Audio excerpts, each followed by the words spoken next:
Assalamualaikum warahmatullahi wabarakatuh. Halo anak-anak, bertemu lagi dengan Ibu Titin Purwaningsih dalam materi Semua Bersih Hidup Jadi Nyaman. Kali ini kita akan membahas tentang taharah. Apa itu taharah?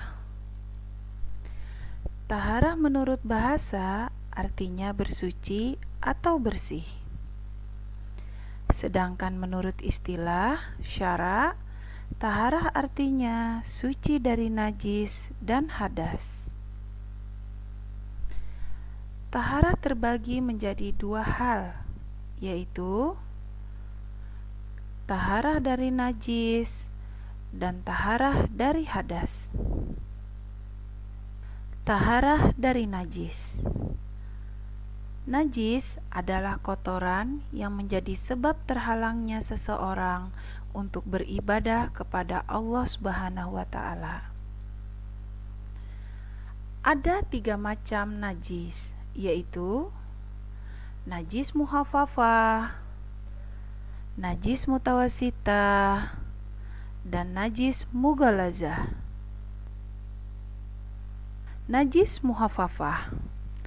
Najis muhafafah disebut juga najis yang ringan, seperti air seni bayi laki-laki yang belum berumur 2 tahun dan belum makan apapun kecuali air susu ibu. Cara mensucikannya sangat mudah sekali, cukup dengan memercikkan air atau mengusapkan air yang suci pada permukaan yang terkena najis. Najis mutawasitah. Najis mutawasitah atau disebut juga dengan najis pertengahan.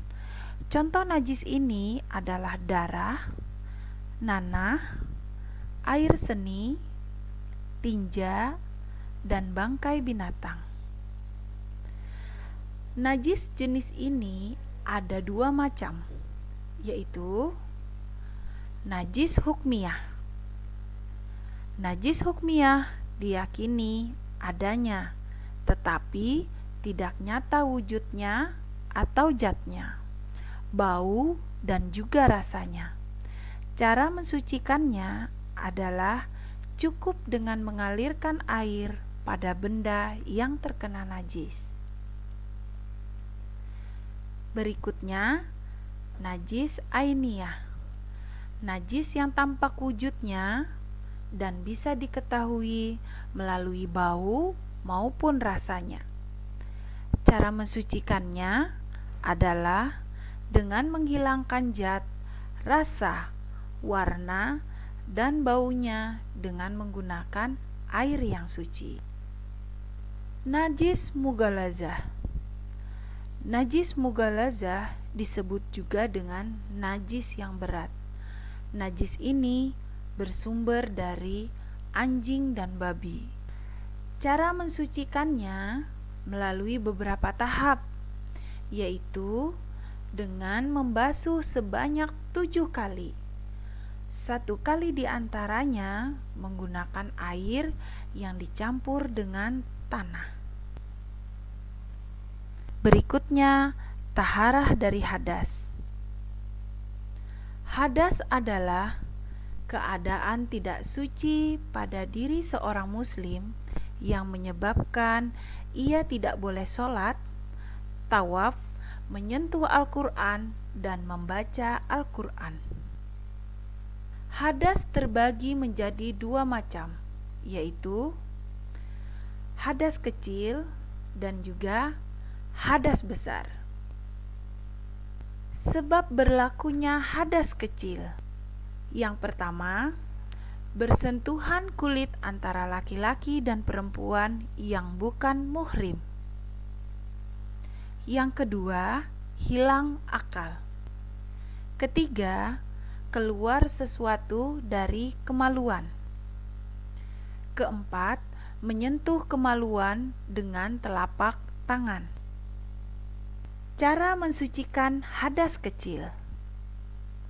Bisa dengan berwudu, dan bisa juga kita mensucikan hadas kecil dengan cara tayamum. Sebab berhadas besar, di antaranya 1. Haid, 2. Keluar mani, 3. Melahirkan, 4. Nipas, 5. Meninggal dunia, 6. Jima atau berhubungan suami istri. Cara mensucikan hadas besar yaitu dengan mandi wajib atau disebut juga dengan mandi junub atau mandi janabat. Adapun sarana yang dapat digunakan untuk taharah yakni air, debu, dan batu. Air yang bisa digunakan untuk bersuci adalah air yang suci sekaligus menyucikan. Air jenis ini merupakan air yang bersumber dari alam, baik yang keluar dari bumi maupun yang turun dari langit, seperti air sumur, air sungai, air hujan, air laut, air danau, air embun, dan air salju. Tata cara taharah dari hadas. Yang pertama dengan mandi wajib. Yang kedua bisa juga dengan berwudu. Lalu yang ketiga bisa dengan tayamum.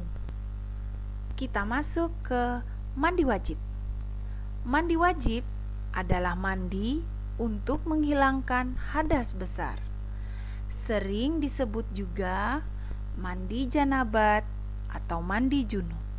Adapun cara mandi wajib adalah sebagai berikut. Yang pertama, niat mandi dengan mengucapkan nawaitu gusla lirafil hadasil akbari fardolillahi ta'ala, yang artinya saya niat mandi menghilangkan hadas besar karena Allah Ta'ala.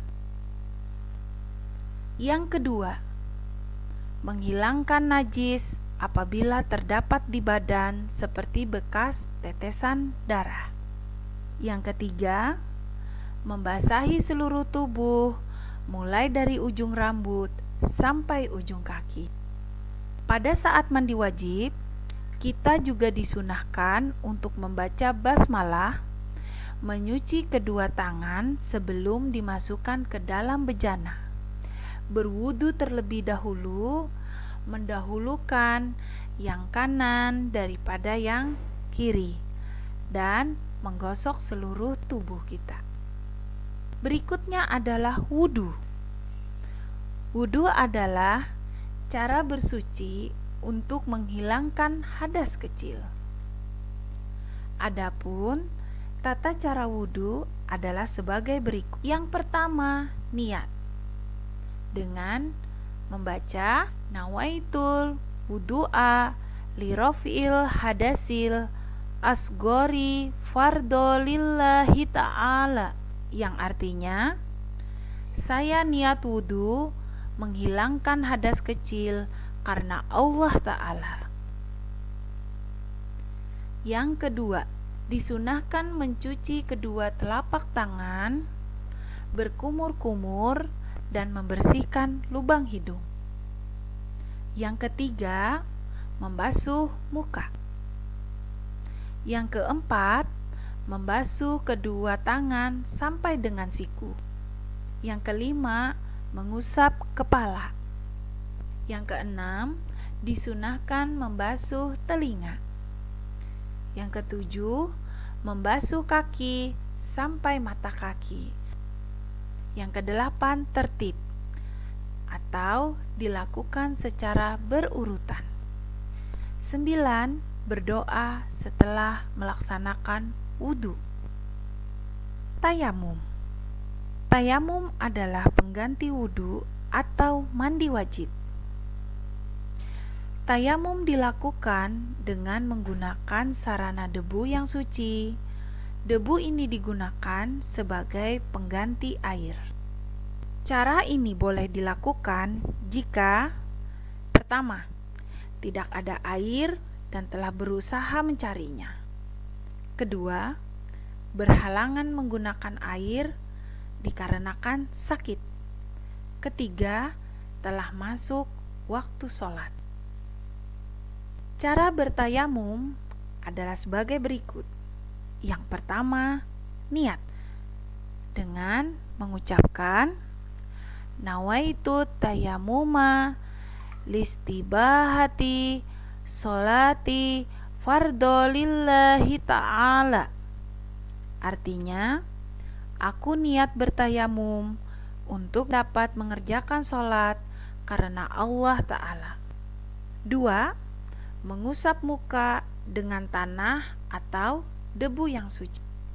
Yang ketiga, mengusap tangan kanan hingga siku dengan debu. Yang keempat, mengusap tangan kiri hingga siku-siku dengan debu. Hikmah taharah. Ada beberapa hikmah taharah yang bisa kita ambil, yaitu 1. Orang yang hidup bersih akan terhindar dari segala macam penyakit karena kebanyakan sumber penyakit berasal dari kuman dan kotoran. Hikmah yang kedua, Rasulullah Shallallahu Alaihi Wasallam bersabda bahwa orang yang selalu menjaga wudhu akan bersinar wajahnya kelak saat dibangkitkan dari kubur. Hikmah yang ketiga, dapat dijadikan sarana untuk lebih mendekatkan diri kepada Allah Subhanahu wa Ta'ala. Hikmah yang keempat, Rasulullah Shallallahu Alaihi Wasallam menegaskan bahwa kebersihan itu sebagian dari iman, dan ada ungkapan bijak pula yang mengatakan kebersihan pangkal kesehatan. Yang kelima, kebersihan akan membuat kita menjalani hidup dengan lebih nyaman. Sekian dan terima kasih. Semoga anak-anak sekalian dapat memahami materi kita tentang taharah dan dapat mengaplikasikannya dalam kehidupan sehari-hari.